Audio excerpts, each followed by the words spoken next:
প্রিয় ছাত্রছাত্রীরা, student care পয়েন্টের নতুন একটি এপিসোডে তোমাদের সকলকে স্বাগত। আজকে আমরা যে বিষয়টি নিয়ে আলোচনা করব সেটি হলো সংকর ধাতু বা ধাতু সংকর। দেখো, এটি পশ্চিমবঙ্গ মধ্যশিক্ষা পর্ষদের সিলেবাস ক্লাস 10-এর 8ম অধ্যায়ে এই টপিকটি রয়েছে। সংকর ধাতু কি বা কাকে বলে, যারা এখনো পর্যন্ত জানো না বা যাদের এখনো কনসেপ্ট তৈরি হয়নি, তারা শেষ পর্যন্ত ভিডিওটি দেখতে থাকো। তাহলে কথা না বাড়িয়ে সরাসরি চলে যাই আমরা আমাদের মূল টপিক সংকর ধাতু। তাহলে প্রথমে আমরা জেনে নেব সংকর ধাতু বা ধাতু সংকর কাকে বলে। প্রিয় ছাত্রছাত্রীরা, তোমরা অনেক ধাতুর নাম শুনেছ, যেমন লোহা, তামা, ক্রোমিয়াম, ম্যাঙ্গানিজ, নিকেল, জিঙ্ক, সোনা, রূপো ইত্যাদি। এরা প্রত্যেকটি হলো এক একটি ধাতব মৌল। কিন্তু যখন এই ধাতুগুলির মধ্যে থেকে দুটিকে বা তিনটিকে বা তার থেকে বেশি ধাতুকে একসঙ্গে একত্রিত করে নতুন ধাতু সৃষ্টি করা হয়, আর সেই যে নতুন ধাতু পাওয়া যায় সেটাকে বলা হয় সংকর ধাতু। তাহলে বুঝতেই পারছো, সংকর ধাতু তৈরি করতে গেলে দুই বা তার বেশি সংখ্যক ধাতুকে একসঙ্গে মিশিয়ে নতুন ধাতু তৈরি করা হয়, আর যে নতুন ধাতুটা পাওয়া গেল আর সেটাকে বলা হয় সংকর ধাতু বা ধাতু সংকর। এবার তোমাদের নিশ্চয় জানতে ইচ্ছে করছে আসলে সংকর ধাতু কোনগুলো। চলো কয়েকটা সংকর ধাতুর নাম জেনে নেওয়া যাক। যেমন তোমরা কাঁসা বা পেতল বা ব্রোঞ্জ ইত্যাদি ধাতুগুলোর নাম শুনেছ, বা স্টেনলেস স্টিল, ম্যাঙ্গানিজ স্টিল, ইনভার ইত্যাদি। এরা প্রত্যেকেই হলো সংকর ধাতু। চলো জেনে নেওয়া যাক কোন সংকর ধাতু কি কি উপাদান দিয়ে তৈরি। আমরা প্রথমেই আমাদের পরিচিত ধাতু কাঁসাতে চলে যাব। কাঁসাকে আর একটি নামে ডাকা হয় বেল মেটাল নামে। দেখো, কাঁসার মধ্যে থাকে কপার মানে তামা, আর থাকে টিন। এর মধ্যে কপার মানে তামা থাকে 80% এবং টিন থাকে 20%। আর এই দুইটি ধাতুর সমন্বয়ে তৈরি হয় কাঁসা বা বেল মেটাল। আমরা জানি কাঁসার বাসনপত্র, থালা, গ্লাস, বাটি, ঘন্টা, মূর্তি ইত্যাদি বিভিন্ন প্রয়োজনীয় জিনিস আমরা এই ধাতু থেকে পেয়ে থাকি। তোমরা নিশ্চয়ই পিতল বা ব্রাশ এই ধাতুটিরও নাম শুনেছ। এই ধাতুটির মধ্যে থাকে কপার এবং জিঙ্ক। কপার 60 থেকে 80, জিঙ্ক থাকে 20 থেকে 40%। আর এই দুই ধাতুর সমন্বয়ে তৈরি হয় পিতল। এখান থেকেও আমরা এই সংকর ধাতুটি থেকে আমরা বিভিন্ন বাসনপত্র, কল, ফুলদানি, নানা রকমের ভাস্কর্যের দ্রব্য আমরা কিন্তু এই পিতল থেকে পেয়ে থাকি। এছাড়াও রয়েছে ইনভার। ইনভারের মধ্যে থাকে লোহা, নিকেল এবং সামান্য কার্বন। মনে রেখো, কার্বন কিন্তু ধাতু নয়, কার্বন হচ্ছে একটি অধাতু। তার মানে আমরা এখান থেকে এটাও বুঝে গেলাম যে কোনো একটি সংকর ধাতুর মধ্যে অধাতুও থাকতে পারে, একটি উপাদান অধাতু থাকতে পারে। যেমন ইস্পাতের মধ্যে কার্বন থাকে, কার্বন একটি অধাতু। আবার কলঙ্কহীন স্টেনলেস স্টিল, তাতেও সামান্য পরিমাণে কার্বন থাকে। স্টেনলেস স্টিলের মধ্যে যেমন লোহা, ক্রোমিয়াম, নিকেল এবং সামান্য কার্বন দিয়ে এই সংকর ধাতুটি তৈরি হয়। জার্মান সিলভারও একটি সংকর ধাতু। এই ধাতুটি তৈরি হয় copper, zinc, nickel. 50% copper, 20% zinc এবং 30% নিকেলের সমন্বয়ে তৈরি হয় জার্মান সিলভার। এছাড়াও গান মেটাল তৈরির জন্য যে উপাদানগুলি থাকে কপার, টিন, জিঙ্ক।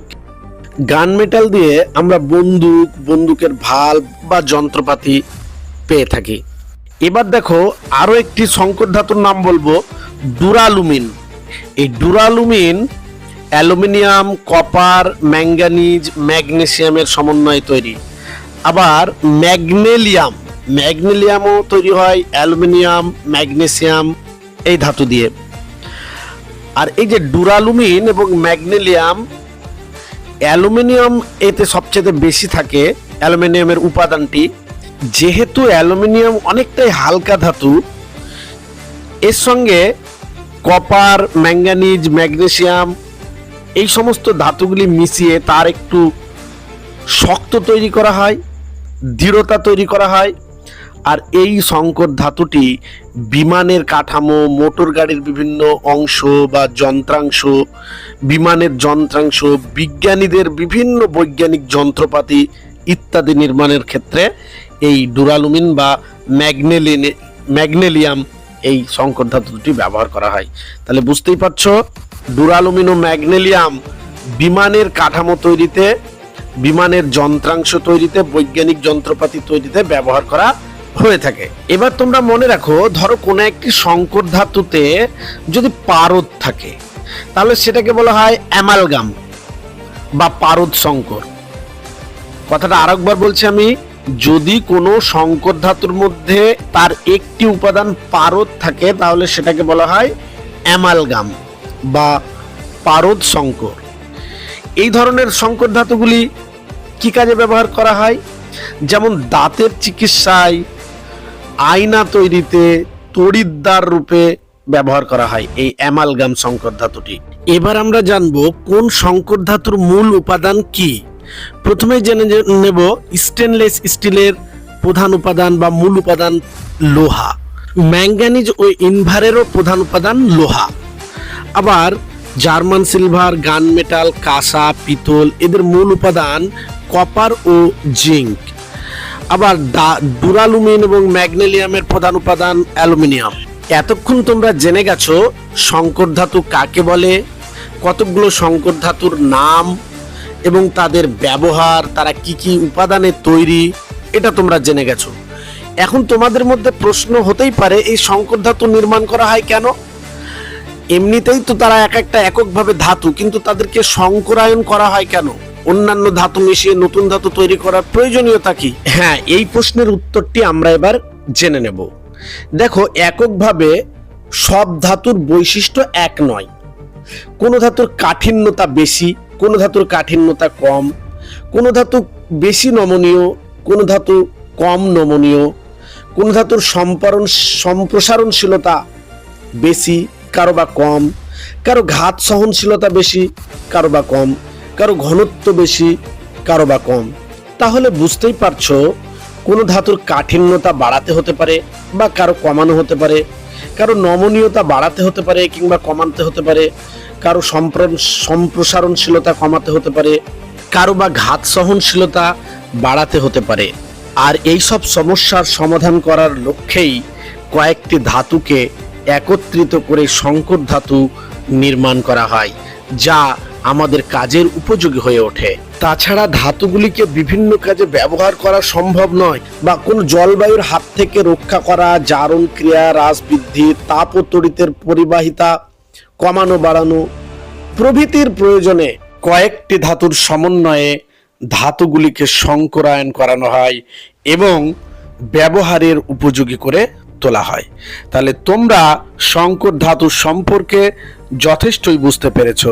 এইবার আজকের ক্লাস কেমন লাগলো সেটা তোমরা জানিয়ে আমাকে কমেন্ট করো, ভিডিওটিকে লাইক করো, শেয়ার করো এবং চ্যানেলটি সাবস্ক্রাইব করে স্টুডেন্ট কেয়ার পয়েন্টের সঙ্গে থাকো। সকলকে ধন্যবাদ জানিয়ে আজ এখানে শেষ করছি। ততক্ষণ পর্যন্ত সকলে ভালো থেকো, সুস্থ থেকো। Bye bye.